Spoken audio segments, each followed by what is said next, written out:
오늘은 히스기야의 기도 두 번째 시간으로 이사야 38장 9절에서 22절 말씀을 통해서 내게 평안을 주려 하심이라는 제목으로 말씀을 나누도록 하겠습니다.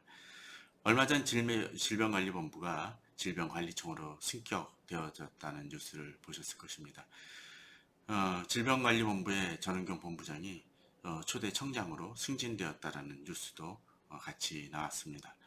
대통령이 직접 가서 그 전은경 총장에게 임명장을 수여했다고 합니다. 처음 있는 일이라고 하죠.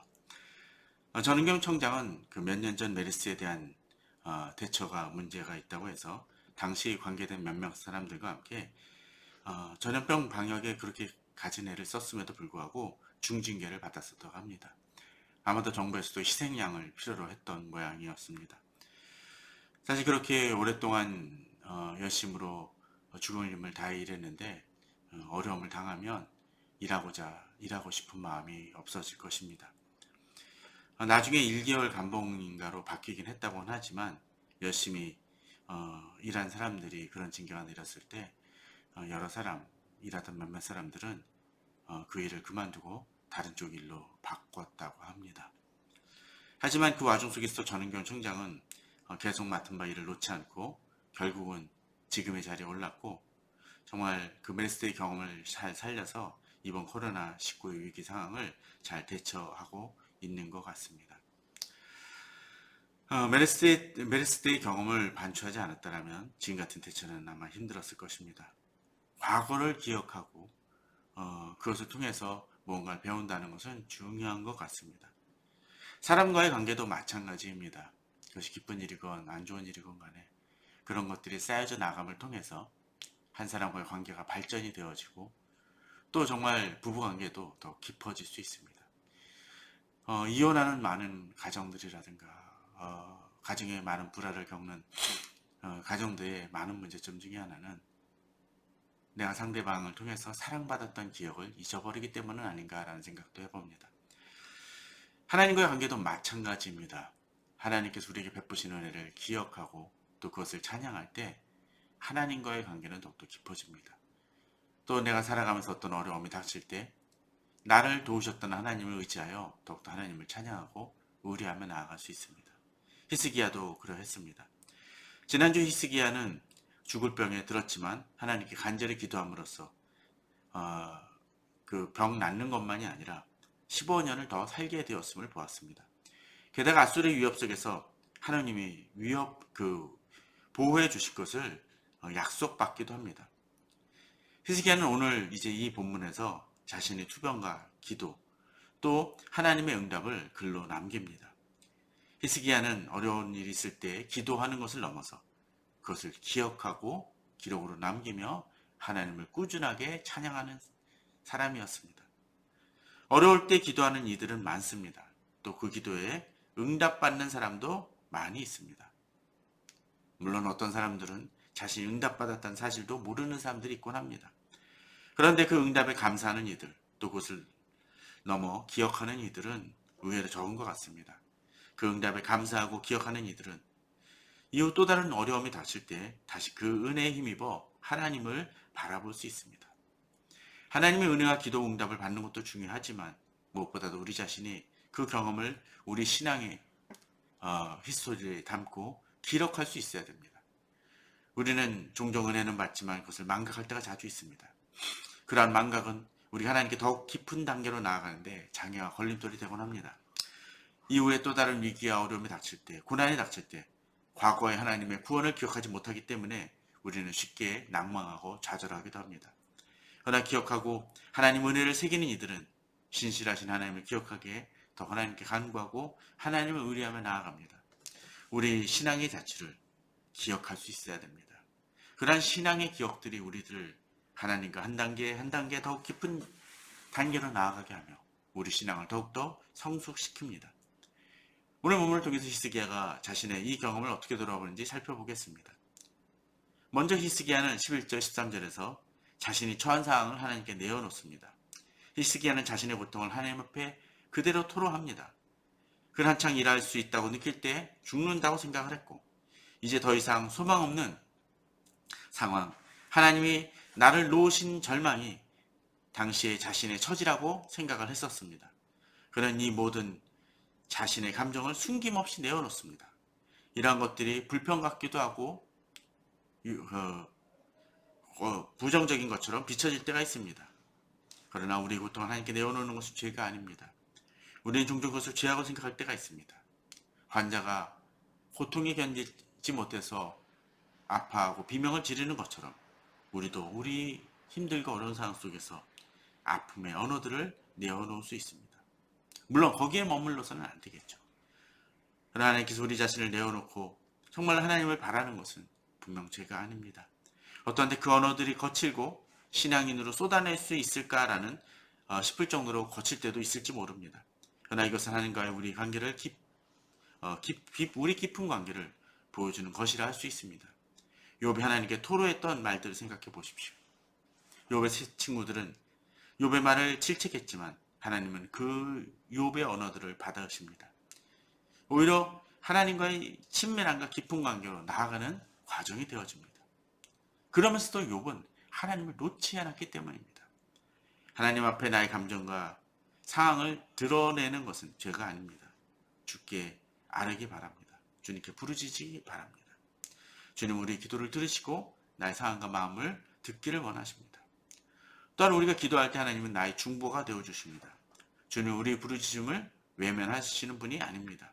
내 부르짖음이 땅에 떨어지는 것 같고 답답할 때도 있지만 하나님은 나에 대해 침묵하시는 분이 아닙니다. 마치 하나님마저 우리를 버리신 것처럼 여겨지고 그런 감정이 생길 때도 있을지 모릅니다.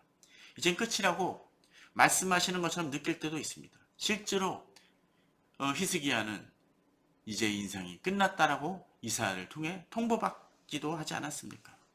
그러나 하나님은 그 속에서 우리를 붙드시며 우리에 대한 용기를 거두지 않으십니다. 하나님은 나의 중보가 되십니다. 포기하지 않고 기도해야 할 이유입니다.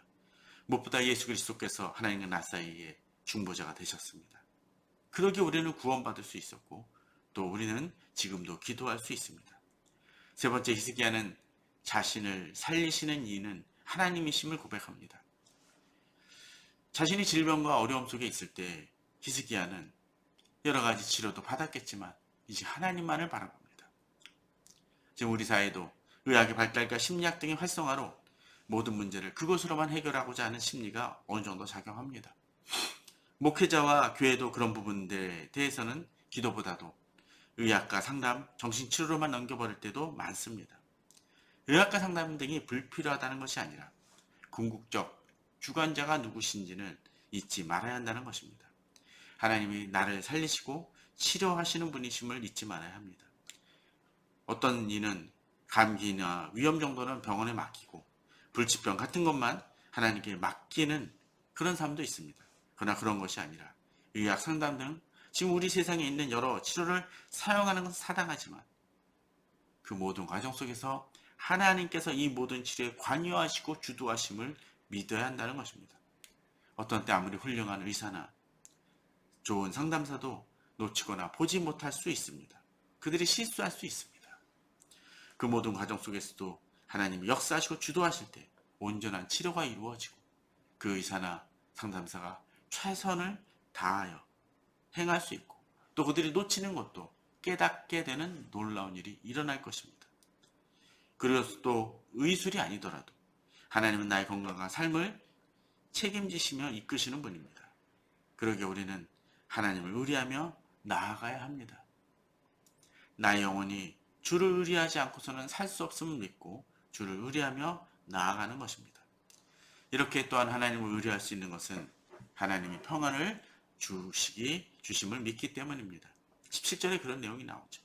어떤 때 그 평안은 우리에게 허락하신 고통과 시련을 거쳐 큰 평안으로 나아가게 하는 과정이 되기도 합니다.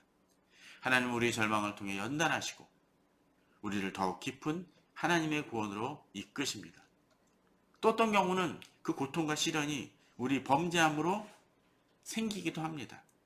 하나님의 사람이라고 실패하거나 범죄하지 않은 것이 아니지 않습니까? 우리는 넘어지고 실패합니다. 그러나 거기서 멈추지 아니하고 우리가 하나님 앞에 엎드리고 간구할 때 하나님은 나를 건지시고 용서하십니다. 오늘 구절처럼 마치 쓰레기를 뒤에 던지고 그것을 되찾지 않는 것처럼 하나님은 내가 주 앞에 토로한 죄들을 더 이상 기억하지 않으시고 우리를 회복시키시고 구원하신다고 약속하시고 그렇게 행하십니다. 하나님의 놀랍고 풍성한 은혜 그리고 용서를 기억하기 바랍니다. 그리고 우리가 이렇게 주와 동행하는 것은 궁극적으로 우리가 산 자, 살아있는 자라는 증거입니다. 그저 세상에서 좀 형통하고 조금 더 잘 산다는 그냥 세상에 머무는 그런 차원의 의미를 넘어 하나님 우리를 구원하시고 생명을 주신다는, 영생을 주신다는 믿음이 있기 때문입니다. 그러기에 우리는 하나님께 감사합니다. 그리고 또한 이러한 하나님의 이러한 일들을 통해 우리에게 당신의 신실함을 깨닫게 하십니다.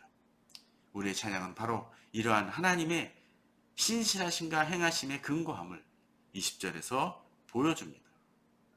그런데 이렇게 좀 쓸데없는 그 붙임 같지만 21절에 하나님은 무화과를 종추에 붙여서 낫게 하십니다. 당시 이것이 무화과가 어떤 그 상처를 낫게 하는 민간요법 중 하나였을 수도 있을 것입니다. 정확히는 잘 모르겠습니다. 그런데 하나님이 굳이 이렇게 행하신 것은 주술이나 마법을 사용하신 것이 아니라 이러한 일들을 하나님의 명령대로 순종하고 따르게 하시기 위함입니다. 무화과를 붙이는 것 같은 일 없이도 분명 우리를 낫게 하실 수, 히스기야를 낫게 하실 수 있지만 아무도 이 일을 통해 하나님은 히스기야가 순종함을 배우게 하시는 듯합니다. 다른 곳 속에서도 나아만에게 요단강에서 7번 씻게 명하신 일이나 신약에서 예수 그리스도께서 병자들을 바로 낫게 하실 때도 있지만 어떤 때는 눈에 진흙을 바르시고 씻으러 가라고 하시기도 하고 한센병 걸린 이들에게 제사장들에게 보이라고 하시는 과정을 치르게 하시는 과정을 통해서 낫게 하시는 것처럼 말입니다. 주님은 이 과정을 통해 그들이 더욱더 하나님께 나아가게 하십니다. 믿음과 순종은 대단한 일만 행하는 것이 아니라 이렇게 자꾸 하찮아 보이는 일에 대한 순종을 통해 하나님 우리를 훈련시키시고 은혜를 경험케 하시기도 하십니다.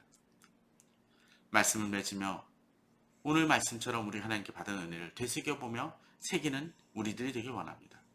그 은혜를 기억하고 찬양할 때 우리 신앙은 더욱더 하나님께 나아갈 것입니다. 지금 내가 어렵고 힘들어도 하나님의 신실하심을 믿고 하나님께 나아가며 기도하시는 우리 성도님들 되기를 바랍니다.